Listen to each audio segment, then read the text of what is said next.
Nós vamos ler o texto que vai embasar a nossa palavra nessa noite, Hebreus capítulo 13. Eu vou ler os 14 primeiros versículos. Hebreus capítulo 13. Seja constante o amor fraternal, não se esqueçam da hospitalidade, foi praticando-a que, sem o saber, alguns acolheram anjos. Lembrem-se dos que estão na prisão, como se aprisionados com eles, dos que estão sendo maltratados, como se vocês mesmos estivessem sendo maltratados. O casamento deve ser honrado por todos, o leito conjugal conservado puro, pois Deus julgará os imorais e os adúlteros. Conservem-se livres do amor ao dinheiro e contentem-se com o que vocês têm, porque Deus mesmo disse: nunca o deixarei, nunca o abandonarei. Podemos, pois, dizer com confiança: o Senhor é o meu ajudador, não temerei.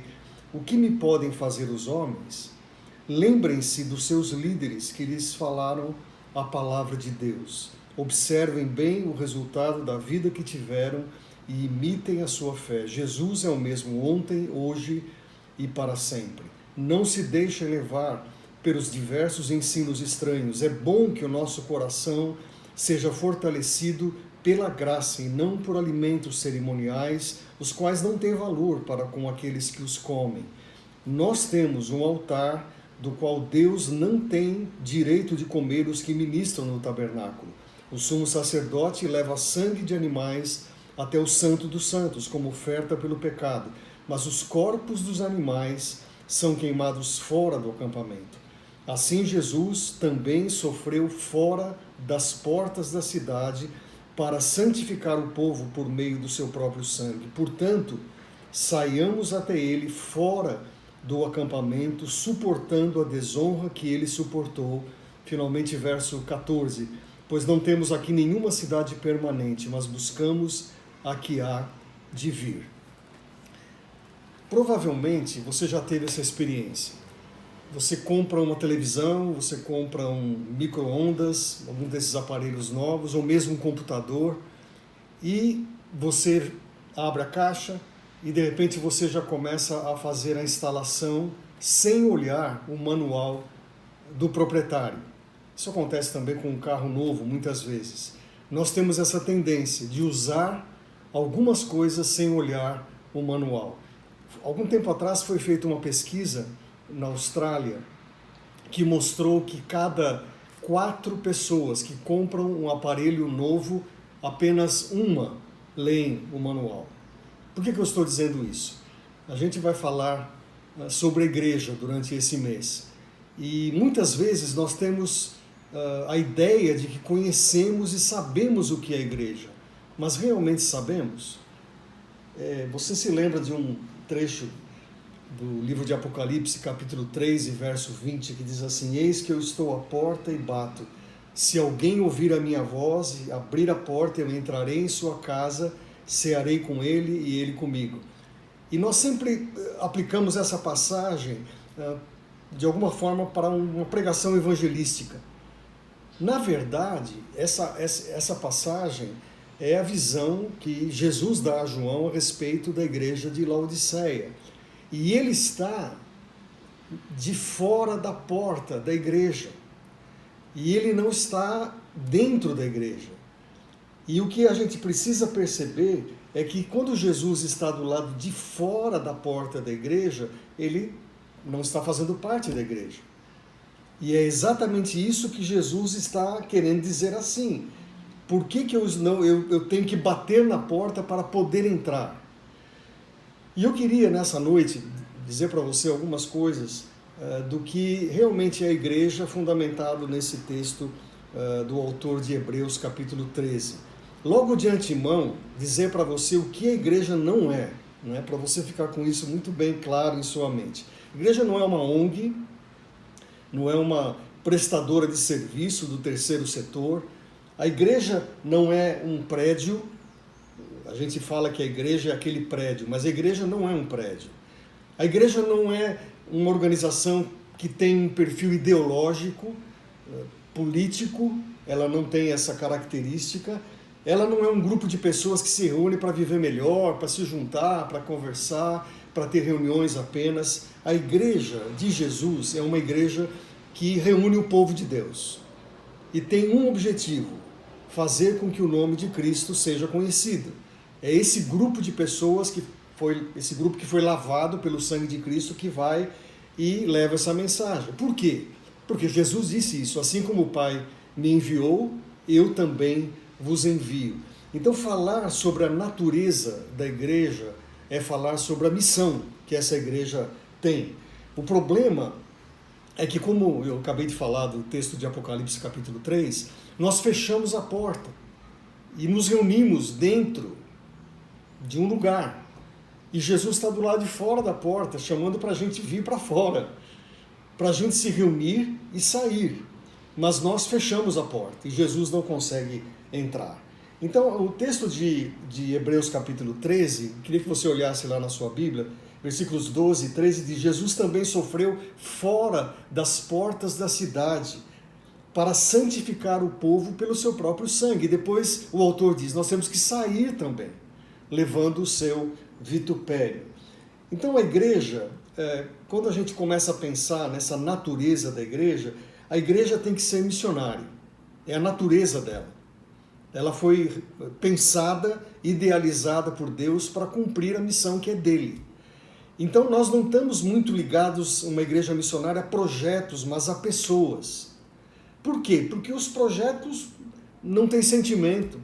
Muitas vezes são frios. E as pessoas não, as pessoas têm sentimentos. E nós nos acostumamos a nos reunir cada semana e entendemos que às vezes isso é a igreja. E a natureza da igreja é sair, é ir, é pregar o evangelho. Então, quando a gente olha para essa passagem, eu queria falar alguns pontos aí para você aprender e junto comigo a respeito dessa passagem de Hebreus capítulo 13, a partir do verso 1. O primeiro ponto é que essa igreja, que nós podemos chamar de missional, ela tem como uma das marcas o amor. Por quê? Porque ela vive através de relacionamentos carregados do amor de Deus. Se você lembrar, o amor foi o ingrediente principal quando a igreja nasceu.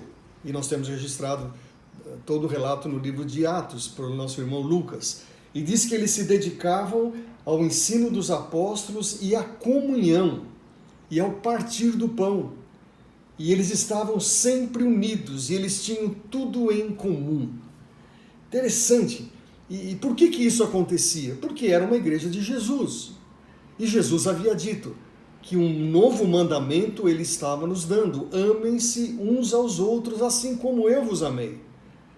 Agora, o texto de Hebreus diz lá no capítulo 13, verso 1, logo no começo do capítulo que eu li, ele diz assim: seja constante o amor fraternal.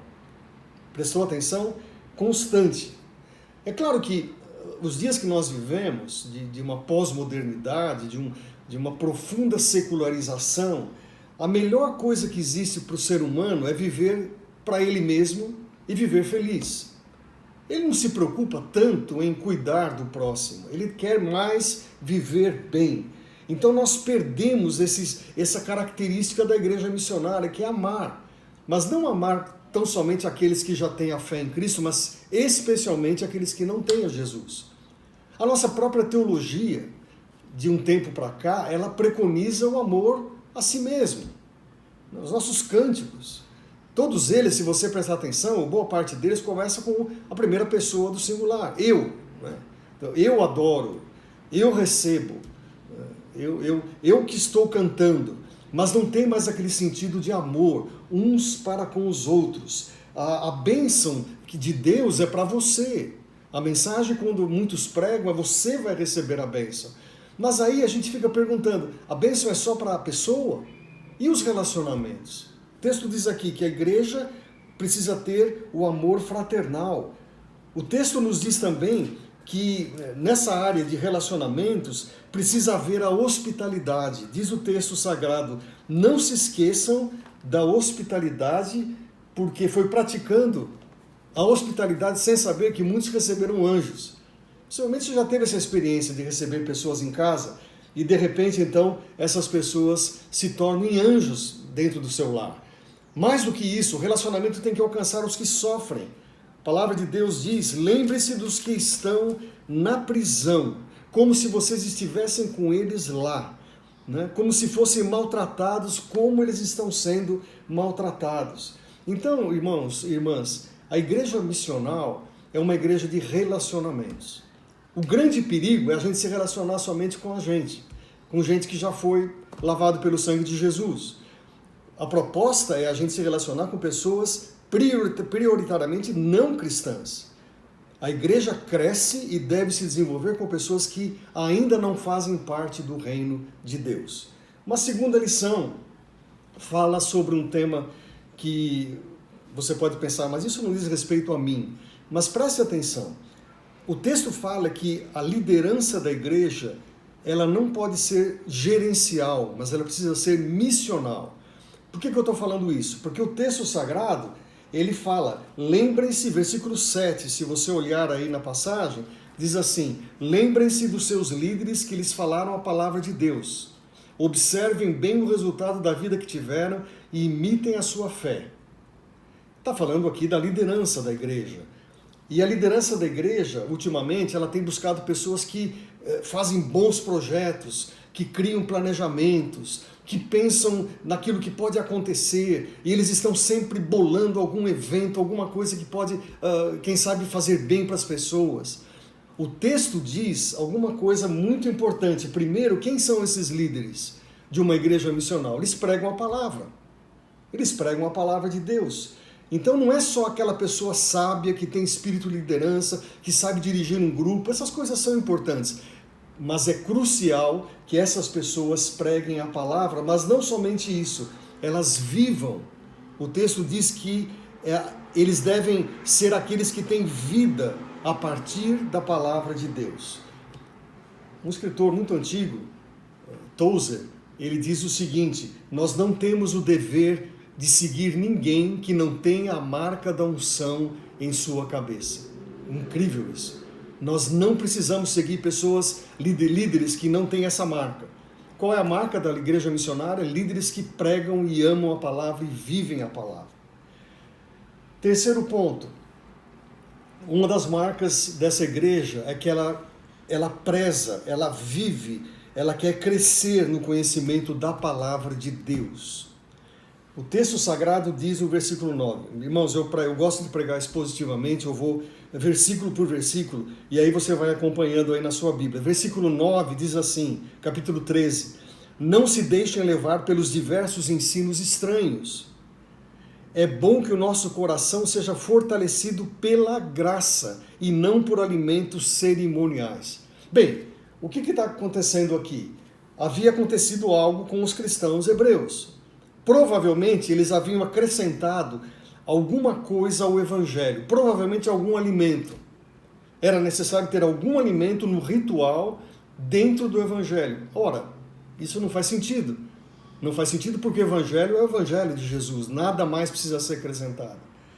E a gente vive dias, irmãos, em que nós precisamos tomar muito cuidado e aprender da palavra para fazer missão. Às vezes eu escuto, nós precisamos tomar posse de uma cidade.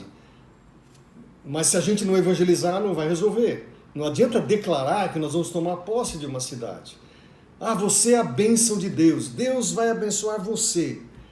Isso pode ser verdade.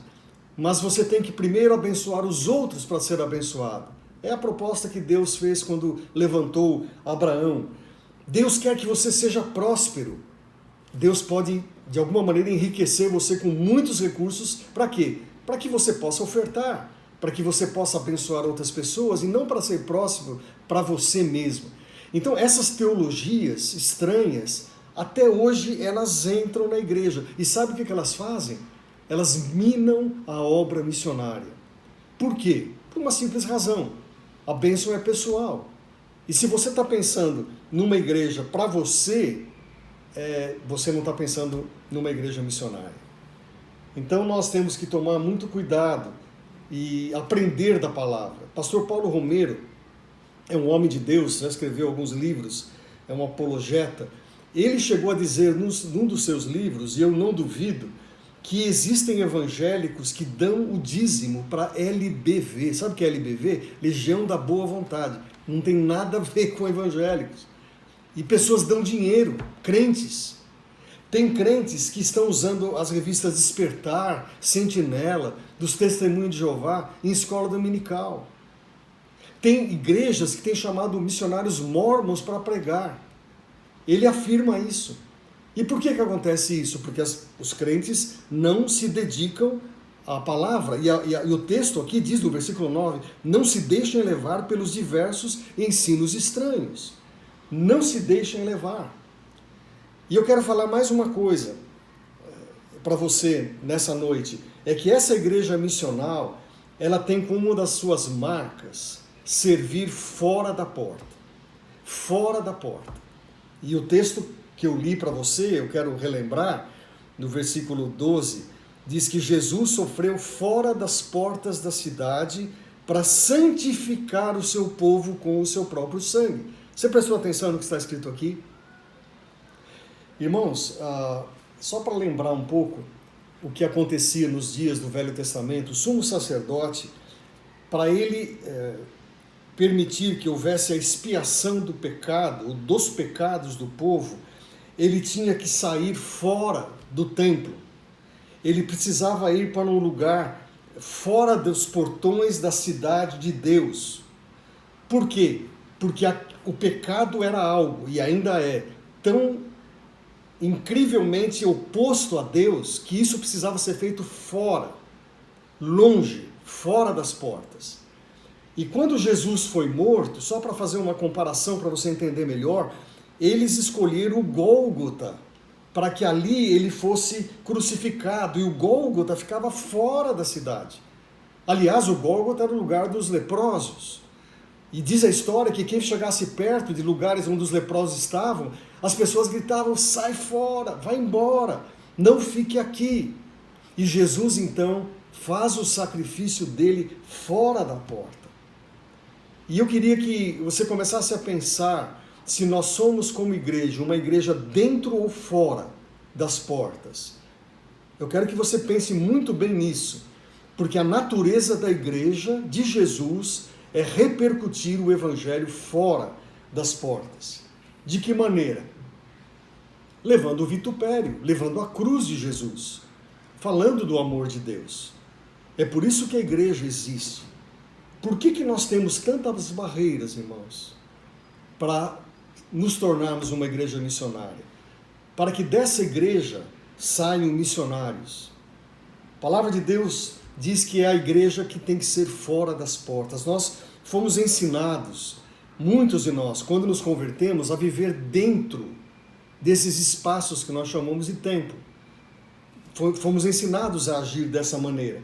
Então, nós precisamos rever isso. O John Stott, que foi o grande bispo anglicano, ele fala que nós precisamos ser tomados por uma santa mundanidade. Parece forte essa expressão, mas é a verdade. Nosso lugar não é dentro, é fora, é no mundo mesmo, para que as pessoas acreditem e passem a confiar em Jesus. Nós aprendemos a nos comunicar com uma linguagem que as pessoas não entendem. Se você falar algumas expressões que nós usamos dentro da igreja, alguns de fora nem vão saber o que quer dizer isso. Isso quer dizer o seguinte, que a gente tem um grupo que vive tão junto que cria um neologismo, palavras novas para eles tão somente. As pessoas de fora não entendem. Eu quero ler um texto aqui que o irmão André escreveu. Ele já está aposentado, já bem velhinho, fundador da Missão Portas Abertas. Ele diz assim: nós, os cristãos ocidentais em geral, formamos uma maioria silenciosa que não apresenta nenhum tipo de exigência contra nossos inimigos. E ele vai fundo, ele diz: somos indivíduos fracos e apagados, como a maioria silenciosa formam a ponte sobre a qual passa o mundo da corrupção, das revoluções e do ódio, sem ser detido. E ele termina: o grande problema das nossas democracias hoje em dia é que temos liberdade até mesmo para destruir a própria democracia. Nós temos liberdade e não fazemos uso dela. Eu queria que hoje você entendesse sobre a natureza da igreja. A natureza é missionária. A igreja existe para cumprir a missão de Deus. E como ela faz isso? Sendo uma igreja que sai. Ela se reúne, ela presta culto, ela se fortalece, mas o lugar dela é fora, fora das portas. Quando essa igreja agir dessa maneira, ela será uma igreja segundo a natureza verdadeira dela. E isso nós podemos fazer de várias formas, como eu tentei compartilhar com você nessa noite. Através do amor fraternal, através de você cultivar relacionamentos, através de você visitar pessoas que sofrem, que estão fora. Aqui a palavra fala de prisioneiros, de gente que está sofrendo. Nós temos os refugiados, temos tantas pessoas. Através de liderança missional, líderes que amem a obra missionária. Mais do que isso, gente que aprende da palavra, que não se envolve com novidades, ensinos estranhos. Sempre tem isso para afastar a igreja da missão. E pessoas, homens, mulheres, jovens que amem a obra da pregação do Evangelho, não somente aqui em Londrina, porque precisamos pregar aqui certamente, mas em outros lugares do Brasil e até os confins da terra. A minha oração é que você nunca se esqueça, a igreja existe para aqueles que não fazem parte dela. Isso você nunca pode esquecer. E para que isso aconteça, a igreja precisa estar fora das suas portas.